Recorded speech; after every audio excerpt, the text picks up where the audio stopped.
in the Doctor Who zone, baby. Welcome back to Movies TV Mad. You can follow me on X, not on Twitter, but on X at Movies TV Mad, on Instagram, Movies TV Mad X, on YouTube, 3 words, Movies TV Mad. Make sure you have a look for me, and on TikTok, Mick Isn't Perfect. If you like scrolling up your TikTok feed, check out Mick Isn't Perfect. Lots of random, crazy things that I do. You may think, this man is mad. What is he doing? But hey, I am mad. That's why you love me. And I love you too. So welcome to today's extended 30-minute video as we continue to talk Doctor Who. For those people who are used to me talking about DC and they're saying, why isn't he talking about DC? We'll get back to DC, don't worry. But right now, the vibe is Doctor Who. We've got another 2 specials in the next 2 weeks. Then we've got a Christmas special with the introduction of Ncuti Gatwa's Doctor and the wonderful, brilliant Millie Gibson. Gibson's Ruby Sunday, who don't like Monday, so I'm very excited about her coming on board as well. Of course, Ncuti will be introduced in The Giggle, which will be the final of these 3 episodes from Russell T Davies, one of the most prolific writers in the United Kingdom shores, and of course, Donna Noble, aka Catherine Tate, and the 14th Doctor, if you believe he's the 14th Doctor, I never have, David Tennant, an amazing actor that takes pride in his performances. He is freaking amazing. And in The Star Beast, I was reminded how unique and amazing he is. Not only is he a great prolific actor, but he loves Doctor Who. And you can see the effort he makes in portraying it and the pride he takes in his craft and in the character he grew up loving. But I want to talk about The Giggle. It's the final episode, and I think this is a very interesting episode because as a writer and an actor, I have a very vivid imagination. You have to do those things. That's why I love doing it. I love expressing myself. I love doing these videos, even though not many people watch them. Mostly it's for my ego and not for some, desperation to become famous via the internet. Although that would be nice. If you want to make me famous on the internet, don't think that I'm opposed to that situation. Never going to happen. Anyway, so yeah, I've got a lot of thoughts and feelings about what The Giggle could be, because we don't really know what Wild Blue Yonder's going to be either, and we know very little about The Giggle, although we know one thing, that the Toymaker will be the big villain of this episode, and he presents a huge threat for the Doctor and Donna and the whole world, the whole universe. Now, I don't remember the Toymaker in the classic series of Doctor Who. I know nothing about him. I should have gone back and rewatched that episode that he's in just to get a little feel. So I don't know what his ability is, if he has a power, or does he just make toys? I don't get it. But I do know he's going to pose a great threat. He's master level enemy. He's huge.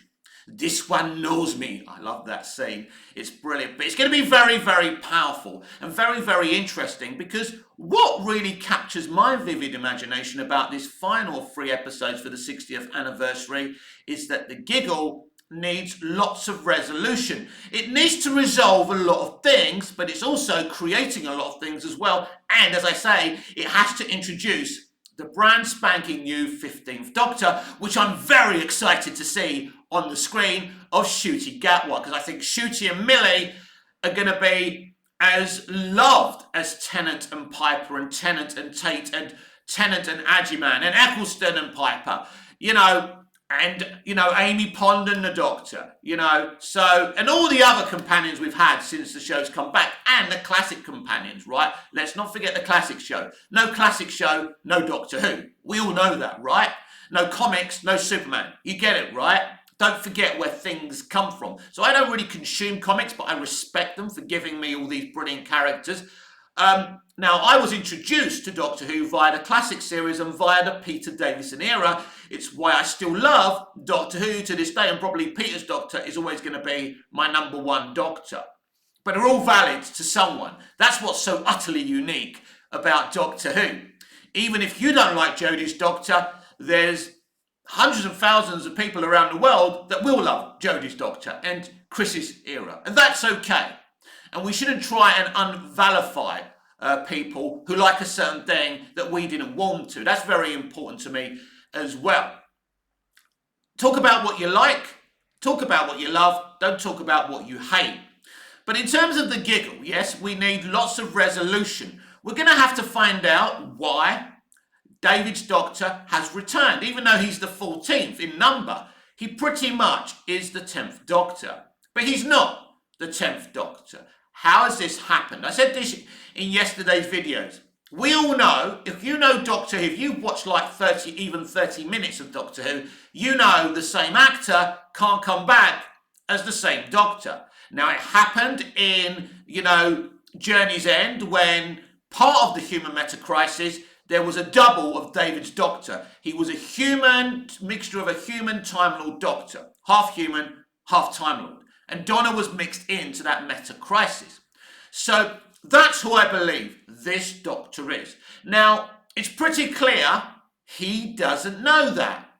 Or is there something even more nefarious? Who knows? Could this Doctor that we're seeing actually be the Master without knowing it? That would be interesting, because imagine this going forward. Because I do have a little suspicion that David is back and will recur all the time in Ncuti's era. I genuinely believe that RTD is going to find a way of doing that. And one of the ways, and I think it will be typical and brilliant of RTD, is making David Ncuti's Master. Because people have become, it's like with the Daleks. Oh, we see the Daleks all the time. Now Russell's going to arrest the Daleks because people keep on moaning about seeing the Daleks. It's the same with the Master. But do you know what? When I come home and I see the same wallpaper, I don't go, oh, Jesus Christ, I've always got the same wallpaper. Let me change it every 5 fucking minutes. This was Moffat's obsession with changing the TARDIS. I had a discussion with someone yesterday with the new interior. Oh my God, it's going to be Ncuti's interior. Of course it is.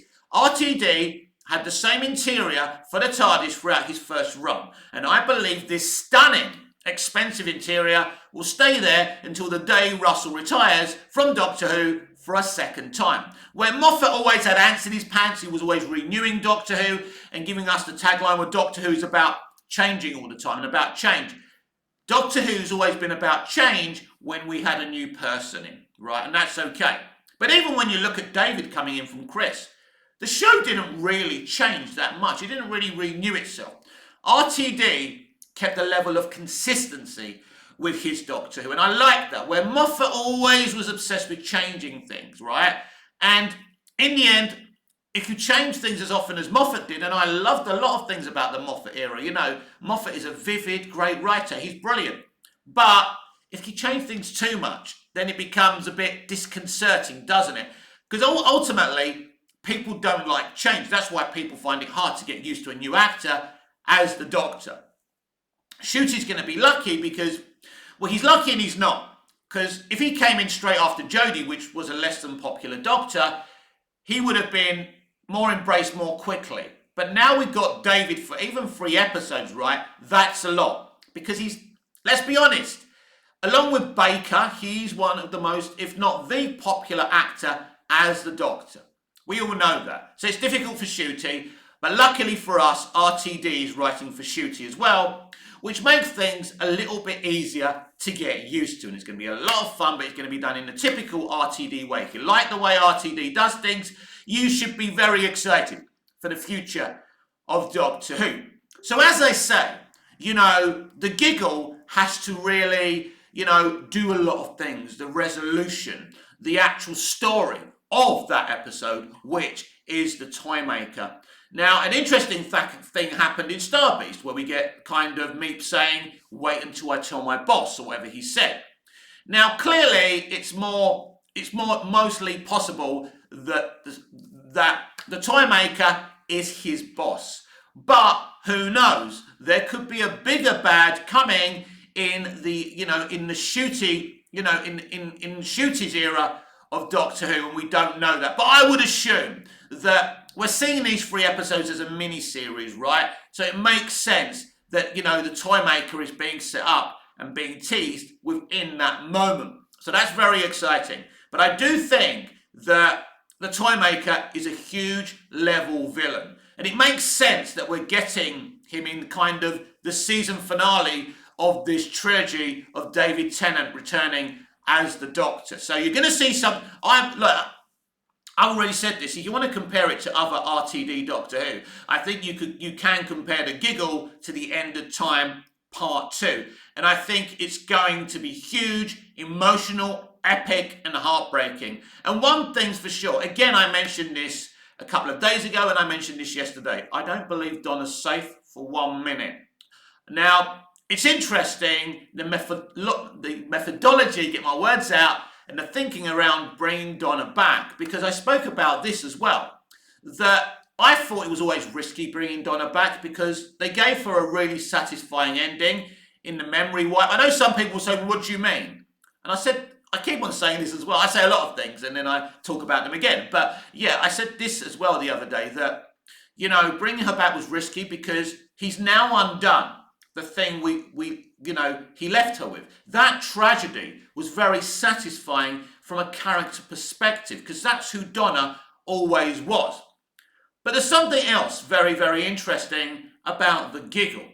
And that's this. We know that Wilf and the Doctor, will be reunited. So that's important to say. There is something there and it's clear they're leaving that to the very end of David's run as this 14th Doctor. It's going to be very, very emotional. Could it be that it wasn't Donna keep on pulling the Doctor in? And, all those coincidences were never really about Donna, but they were about Wilf all along. And maybe there's something about Wilfred and not Donna. Who knows what's going on? Maybe, now I've already shot a 10-minute video for my Instagram and I didn't mention that. I'm kicking myself already. But maybe it turns out that Wilf was once the Doctor without knowing it. Yeah, I know another secret Doctor we didn't know about. They're becoming a bit, quite a few of them now. But think about it. Because we've got the Timeless Children now and there's infinite versions of the Doctor, that makes it a possibility. Now obviously, if you know anything, you know that the actor, the iconic actor who played Wilf is no longer with us. That's why this whole thing about Wilf coming back is so emotional, because the actor isn't with us anymore. How could I have forgotten his name? I've actually forgotten. Bernard Cribbins, for Christ's sake. I want to talk about something and then the name escapes me. There's something wrong with me, I'm telling you. I always forget stuff. Anyway, yeah, Bernard Cribbins is an iconic British actor and he was nearly Doctor Who. And Russell T Davies, being a Doctor Who fan and part of this industry, knows that. So it wouldn't surprise me if, the twist at the end when the Doctor and Wilf have this emotional final kind of scene together, that it's revealed that actually Wilf was once the Doctor. Don't be surprised. It's kind of something overly emotional kind of thing that Russell T Davies would do. So don't be surprised if something like that happens. I'd be very, very happy with that because I think it gives Bernard something as well, and his family, and his legacy. And it's something, that we know nearly happened. He nearly played the Doctor. And Bernard Cribbins would have been a great Doctor. I mean, you look at him in The End of Time. He was brilliant. I was so happy that we had an older male as the Doctor's companion for once, because it's always a young, attractive girl, isn't it? For obvious reasons, for commercial reasons, right? But it was good because Bernard Cribbins had nearly played the Doctor. It was great seeing him on the TARDIS, and Tennant and Cribbins were amazing. And what you see here is what an amazing actor Bernard Cribbins was as well. I'll never forget that scene between the Doctor and Wilf when, Wilfred is trying to beg him to take the gun and the Doctor refuses. But then when he finds out the Time Lords are coming, the Doctor shits himself and takes the gun.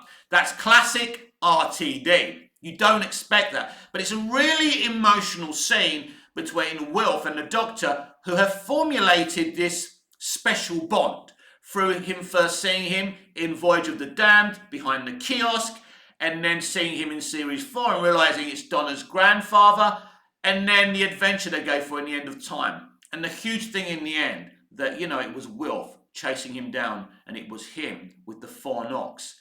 It was him. Don't forget, Wilfred was the reason that the Doctor ended up dying and lost his 10th incarnation. Could it be it was Wilfred that called this Doctor back? Could that be the thing? Then that means I'm wrong about him being, the human meta-crisis Doctor. And, even I'm wrong sometimes, right? So it could be irony, right? They've already mentioned Wilf in Star Beast, and, he spoke about how much he loved Wilf, and he's sad that he's gone. And then he finds out he's not gone, and Kate Stewart's been looking after him in a retirement home, a very well-to-do retirement home. And that makes the Doctor very, very happy, because he sees Wilf as his father. So, and who knows? Who knows? It could be even a twist that Wilfred is the Doctor's father. Look, you just don't know what, RTD is capable of doing. Now, a lot of people don't like the fact that RTD gets carried away within his writing. The rockets coming out of Ruth Madeley's wheelchair and all of that. But it's just his love. It's just his love and his passion for things. He's just trying to empower the disabled community. He's just trying to empower trans kids. He isn't trying to be hurtful. He isn't trying to start a fight. Unfortunately, there are people who get upset with representation. And I don't know why you're upset about disabled representation or trans kids representation, right? I've heard some disgusting comments about the trans representation. Of course, Nerd Roddick is doing it again. I saw his picture for his video and he's trying to be clever. But at the end of the day, as much as I agree with the Fandom Menace on a lot of things in entertainment, as I've said before as well, I can't agree with what they're talking about now. Because it does make you look like a bigot in the end. When you think, why are you obsessed? Why are you upset? Not obsessed, well, obsessed as well. But why are you upset with the representation and messaging we got in Starbeast? What was it about that representation you didn't like? It's obvious you have an issue with the transgender community. I would feel more comfortable if you were just honest. Instead of saying, no, I just don't like on-the-nose messaging. You don't like representation? I mean, come on. Anyone has to admit that Starbeast was hugely entertaining, right? It wasn't William Shakespeare or anything like that, but it was hugely entertaining and epic and brilliant. And I hadn't read the comics, so I was shocked by the revelation that actually Meep was evil. I thought that was brilliantly done. I fucking loved it. And, so I was really entertained. And when you entertain me, you can overdose me on as much messaging as you want. Whether it's good propaganda, bad propaganda, I don't care. Because I have the independent thought to make my own mind up about things. But I'm also very reasonable about the trans community. Now, there are, as I keep on saying, there's complicated issues with the trans community, right? Because they're finally in the mainstream. New normals, need new thinking. And it's very complicated, and it isn't easy, and it isn't straightforward, and I'm not saying it's not. But we're just talking about one trans character in a sci-fi show, and they've melted down. Some of them saying that it isn't the show. The show's not for them. Why isn't it for you? Because you hate the trans community? It must be, right? That must be the reason, because why else would you say it's not for you? Like Starbeast was the same entertaining stuff we had from RTD in his first series, in his second series, in his third series, and in his fourth series that most of you really, really liked. So all of a sudden, because there's a bit of messaging and representation, yes, it was on the nose. I said this yesterday. It was absolutely on the nose. You either watch it or you don't. I can ignore it. Yeah, of course some of it was over the top. The man bashing, you're a male presenting Time Lord thing. Of course, we've got to get a bit of man bashing in modern day entertainment. But it's fine, I rise above it because, you're not making a statement about me as a man. Shall I tell you why the entertainment industry hate men? They don't hate you, they don't hate me. They hate the toxic men that run the industry. The ones that do terrible things to people, that use and abuse people. That's who the hatred is directed at. But of course, because it's not specifically spoken about, because they can't specifically, admit that they're writing commentary, hateful commentary about their bosses, then it's a generalisation.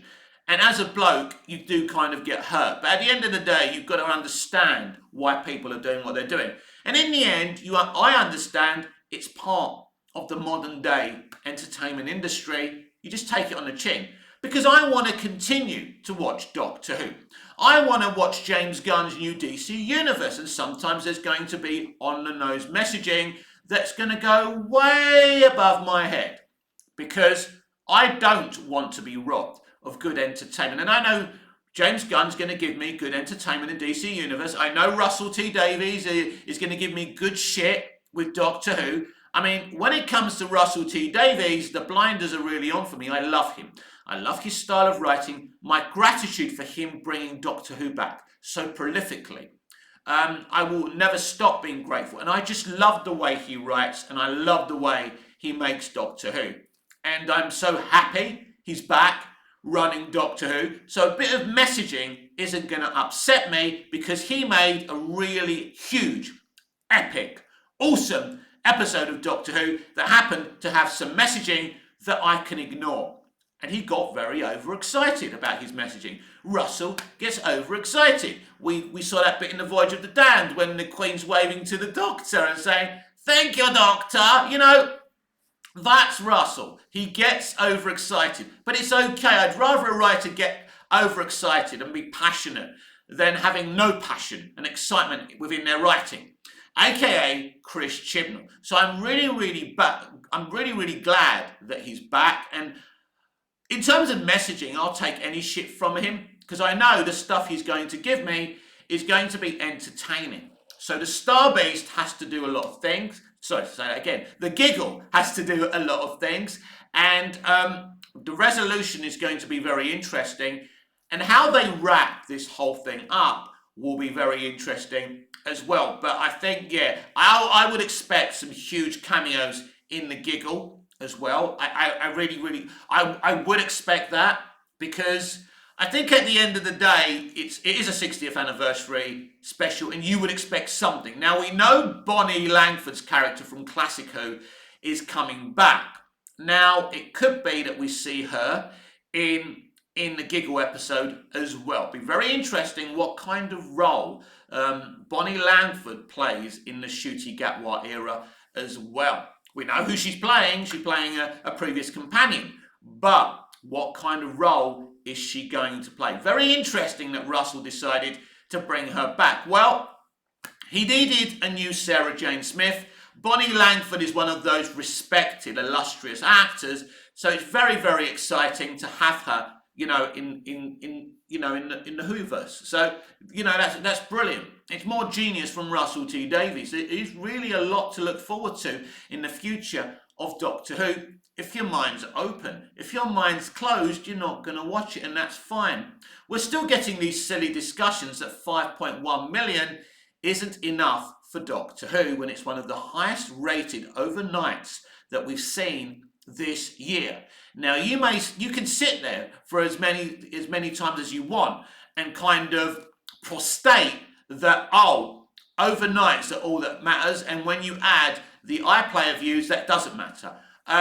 That might have been the case in the early days of the iPlayer when you know overnight live views were all that matters. That's not the way it works anymore. You know, all these companies, these studios, haven't invested billions upon billions in streaming because streaming doesn't matter.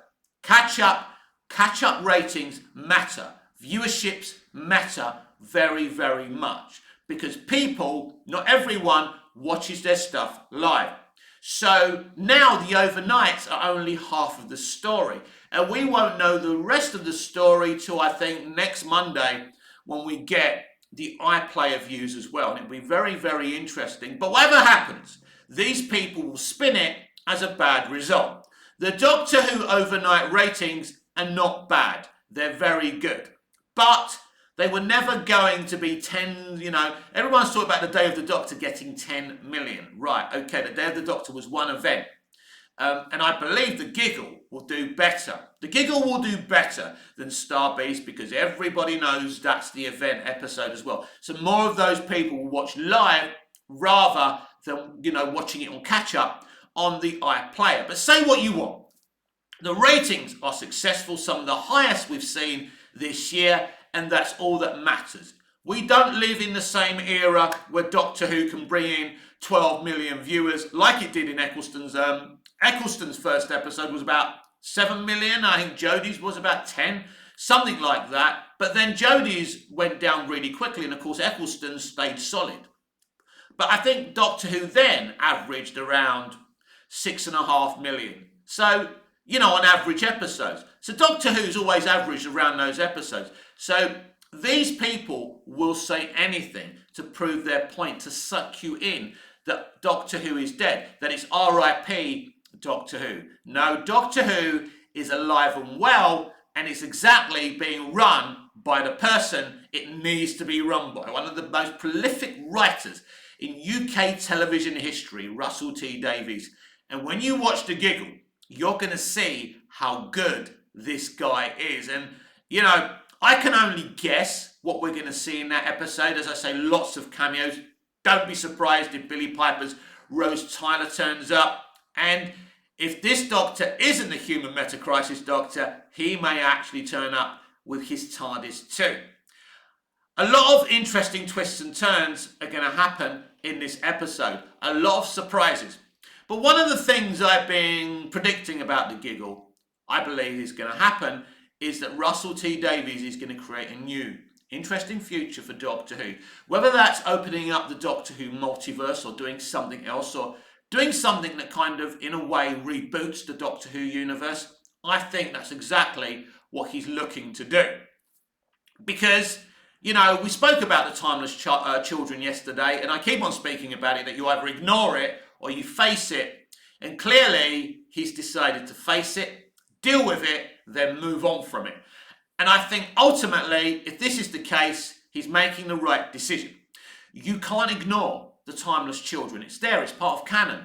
Because before we could say he's the last of the Time Lords, he's from Gallifrey, whatever, right? He's a Time Lord. Well, he still is. By the way, he still is a Time Lord, right? Because his DNA was used to create the Time Lords. And it's very interesting with the Time Lords. If we can finish up this video just talking about the concept of the Time Lords. Everyone complained what the Timeless Children reveal says about the Time Lords. But the Time Lords were always that. They were always the analogy of kings and queens and these horrible governments that sit watching over everyone while all this bad shit happens, while they have the best stately homes, while they have the best lives, while the rest of us suffer. That's who the Time Lords were always.